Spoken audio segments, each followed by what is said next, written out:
दबंग सरकार और आपका भाई प्रधानमंत्री। और आज का जो विषय है वो है कि इतना महंगा चालान क्यों, इतना महंगा चालान हो क्यों रहा है भाई। मेरे को ये बताओ पहले कि इतना महंगा चालान करने की किससे पूछी किससे, ये बताओ पहले भाई, किससे पूछी कि भाई इतना महंगा चालान करने जा रहे हैं। तुमने पहले 500 किया, फिर तुमने 2000 किया। भाई ये बता दो कि ये जो कोरोना चल रहा है इसमें हमारी गलती है भाई? गलती तुम्हारी भी नहीं है, गलती तो हमारी भी नहीं है, तो फिर इतना महंगा चालान हो क्यों रहा है भाई? चालान करने का कोई उद्देश्य भी तो पता लगे। इतना महंगा चालान जो तुम कर रहे हो, इतना महंगा चालान जो तुमने बिना पूछे कर दिया, जो तुम पे व्यवस्थाएं तो समझ नहीं रही। तुमसे ना तो धुआं संभला, तो तुमने पराली के चक्कर में हरियाणा सरकार को दोषी ठहरा दिया। फिर उसके बाद तुमने हमारी दिवाली की मामेन कर दी, दिवाली पे तुमने पटाखे नहीं फोड़ने दिए हैं। उससे पहले तुमने कई साल पहले ऑड इवन भी चालू करवा दिया था। तो तुम भैया जब से मुख्यमंत्री बने हो मफलर साहब, जब से तुम मुख्यमंत्री बने हो, तुमसे गद्दी तो संभल नहीं रही। तुम्हें अन्ना हजारे का लड्डू खा के तुम आ गए, तो तुमसे गद्दी तो संभल नहीं रही। और उसके बाद तुम्हारी बातें चल रही है ऊट पटांग सी, तुमने सारे त्योहार खराब करवा दिए हमारे। ये बता दो मुझे कि तुमने इतना महंगा चालान किससे पूछ के किया भाई? किससे पूछ के 2000 रुपये का चालान किया है? 2000 रुपये का चालान का मतलब समझते हो? एक अच्छे खासे आदमी की 2 दिन की सैलरी है, और अगर कोई कम कमाता है तो उसकी 4 दिन की सैलरी है। तो तुमने किससे पूछ के किया है चालान? कभी दिमाग में क्या मतलब, कभी इतने बड़े IAS IPS IRS पता नहीं कौन सी पोस्ट से तुम रिटायर हो यार है, तुम मुख्यमंत्री बन गए, तुम्हें कुछ पता ही नहीं है। तुम्हें देश का कुछ जरा सा ही पता है? तुम्हें पता है कि दिल्ली की राजधानी में इतनी भीड़ हो रही है, तो ये तुम कर रहे हो ना भाई। दिल्ली नोएडा NCR में जॉब तुम दे रहे हो, तो तभी तो बाहर से आदमी यहाँ पे आके धुआं कर रहा है, गाड़ी खरीद रहा है भाई। तुम बाहर के आदमी को यहाँ आने दे रहे हो क्योंकि तुम जॉब दे रहे हो ना यहाँ। उसके यूपी के आदमी को यूपी में जॉब दे दो, शिमला के आदमी को शिमला में जॉब दे दो, तो आदमी यहाँ क्यों आए जॉब करने? समझ में आई? तो भैया ये जो महंगा चालान जो तुमने इतना कर दिया है, ये तुम्हारी गुंडागर्दी चल रही है। तुम जनता से कोई सलाह मशवरा नहीं ले रहे। तुम कह रहे हो जी ये मास्क लगाने से कोरोना रुक जाएगा। मैं कह रहा हूँ मास्क लगाने से कोरोना रुक जाएगा? तो भाई मास्क तो हम इतने दिन से लगा रहे हैं, और 125 करोड़ में मान लो नहीं भी लगा रहे हैं, तो कितनों को तुम रोक लोगे भाई? हैं तुम जबरदस्ती चालान काट दोगे किसी के? भाई किसी के पास नहीं है पैसे, नहीं है भाई 2000 रुपये, भाई फिर कैसे क्या तुम उसको जेल में डाल दोगे?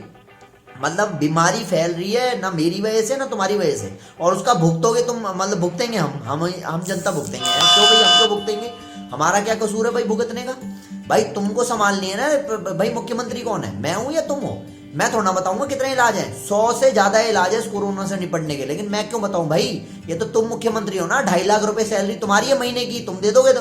और औकात के हिसाब से चालान कर दो ना, दिक्कत क्या आ रही है? औकात के हिसाब से चालान करो। जो आदमी मजदूर है उस बेचारे का 100 रुपए चालान भी करो, और उसको एक मास्क भी दो है। और जो आदमी ज्यादा थोड़ा अमीर है उसका 500 रुपए कर दो। और जो सबसे ज्यादा अमीर है, जिसकी कोठी भी है, बंगला भी है, जिसका फार्म हाउस भी है अपना, जिसका अपना खुद की इनकम है, बिजनेस चल रहे हैं, उनका सालों का 1-1 लाख रुपए चालान करो। औकात के हिसाब से चालान करो ना, तुम्हारे दम है। तुमने सबका 2000 रुपए चालान कर दिया। पहली आदमी की सिट्टी बिट्टी गुल्लो हो रही थी 500 रुपए भरने में, अब तुमने 2000 का चालान और कर दिया। भाई 2000 का चालान 500 का चालान करने के बजाय अगर तुम काटो फ्री में अगर तुम मास्क बांट दो तो तुम्हारे को दिक्कत है? तुमसे फ्री में मास्क नहीं बांटे जा रहे, तुमने सैनिटाइजर पे टैक्स लगा दिया, तुमने मास्क पे टैक्स लगा दिया। भाई तो तुम क्या चाहते हो? तुम तो बिल्कुल जनता को जीने नहीं दे रहे ना। तो जनता को तुम जीने नहीं दे रहे, तो जनता को भाई जीने नहीं दोगे तो क्या होगा फिर? आप बताओ भाई। जनता को तो तुम्हें जीना पड़ेगा ना। और दूसरी बात ये है कि मैं तुम्हें बता दूं कि तुम अगर ये सोच रहे हो कि भाई ये चालान काटने से कोरोना रुक जाएगा, भाई कोरोना चालान काटने से और ये मास्क लगाने से नहीं रुक रहा। मास्क लगाने से रुक रहा होता तो डॉक्टर जो PPE किट पहन के जो इलाज करते हैं कोरोना मरीजों का, उनको कैसे कोरोना हो गया? फिर वो तो पूरी किट पहन के करते हैं, उनका तो मास्क ही नहीं होता, उनका तो पूरा शरीर ढका होता है, उसके बाद भी उनको कोरोना हो गया। तो भैया अगर पूरी किट पहनने के बाद भी कोरोना हो रहा है तो तुम्हें क्या लगता है मास्क पहनने से कोरोना रुक जाएगा क्या? दूसरी बात ये है कि सैनिटाइजर वगैरह जो तुम कह रहे हो भाई, ये सब एक फॉर्मेलिटी तुम करा रहे हो। इंसान के ऊपर ये अपनी शर्तें मत लगाओगे 2000 रुपये का चालान कटेगा। भाई 2000 रुपये का चालान काटने का मतलब है तुम किसी की रोजी रोटी छीन रहे हो। बेचारा वैसे ही परेशान है, कोरोना में करोड़ों जॉब जा चुकी है, कोरोना में करोड़ों जॉब चली गई है, और उसके बाद तुम 2000 रुपये का चालान और काट रहे हो किसी गरीब की। तो सोचो यार, तुम्हें मुख्यमंत्री क्यों बनाया आदमी ने? भाई इसलिए बनाया ताकि उनका भला करो। अब ये थोड़ा है कि भाई कोई चंद लोग अगर नहीं पहन रहे मास्क, तुम उसके चक्कर में पूरा मतलब खराब कर दोगे, मतलब सबके ऊपर चालान लगा दो। भाई ऐसा थोड़ा होता है। चालान मान लिया मास्क सस्ता है 5 रुपए का, लेकिन मैं ये कह रहा हूँ औकात के हिसाब से चालान लगाओ ना। फिर 2000 रुपये हर एक के ऊपर लगा दिया। अच्छा इसके बाद फिर अभी पुलिस की करप्शन शुरू हो जाएगी। क्या शुरू हो जाएगी? मान लो तुमने 2000 रुपये का चालान तो लगा दिया है, और उसके बाद अभी पुलिस वाले को कोई कहेगा ले भैया 500 ले ले, तू भैया मेरे को छोड़ दे, तो 500 रुपये उसकी जेब में गए ना, पर्ची भी नहीं कटी। तो करप्शन भी फैला रहे हो तुम।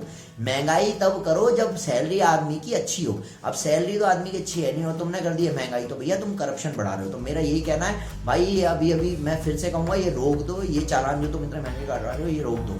प्लीज रोक दो, जनता की भलाई के लिए रोक दो। थोड़ा सा तरस खा लो ये जनता पे, इतना मत लूटो देश को, इतना मत लूटो। तुम्हें मुख्यमंत्री बनाया है जिम्मेदारी के साथ, थोड़ा सा दिमाग लगा लो। दिमाग नहीं हो तो मेरे से ले लो थोड़ा सा, नहीं तो भाई लगा लो कि भैया देश को कैसे चलाना है या इसको स्टेट को कैसे चलाना है, राज्य को कैसे चलाना है। और नहीं चल रहा तो भैया इस पद को तुरंत खाली कर दो। तुम्हारी बस की कुछ नहीं है, वो तो हमें पहले ही पता था। तुम तो बस आ गए हो टेढ़े आड़े टेढ़े। तुम्हारी 10-20 साल बाद रिटायरमेंट हो जानी है, तुम्हारा दिमाग चल नहीं रहा। अब तुम उलझ चुके हो केवल स्कूल सही करने में। स्कूल भी बहुत खराब चल रहा है, मैं एक एक स्कूल की पोल पट्टी नहीं खोलना चाहता। थोड़ा राजधानी के ऊपर तरस खा लो, राजधानी के लोगों के ऊपर तरस खा लो, ये चालान थोड़ा कम कर दो। मेरा सिर्फ मानना है कि चालान करो तो 100 रुपये का करो और उसे एक मास्क भी दो। मैं कह रहा हूँ उसको एक उसी समय मास्क भी दो फ्री का, और उसको एक सैनिटाइजर भी दो, और एक चालान करना है तो मिनिमम 100 रुपये का कर दो बस। आज के डेट में इतनी सैलरी नहीं है लोगों की जो 2-2 हज़ार रुपये का तुम्हें चालान भरेगा। और बिना पूछे जो तुम निर्णय ले लेते हो ना, थोप देते हो जनता पे। तुम ये तानाशाही मत करो फेंकू की तरह, समझ में आई ना। तुम मफलर हो, थोड़ी सी अपनी इज्जत रख लो। जो तुमने जंतर मंतर में धरना दे के कमाई थी कि हाँ मैं इस देश के लिए कुछ करूंगा, या इस कंट्री के लिए कुछ करूंगा, या इस राज्य के लिए कुछ करूंगा। तो ना मुख्यमंत्री बनने का मतलब ये नहीं है अब तुम डॉन बन जाओगे। कुछ कर लो भाई, देश के लिए कुछ कर लो। बहुत बहुत धन्यवाद दबंग सरकार।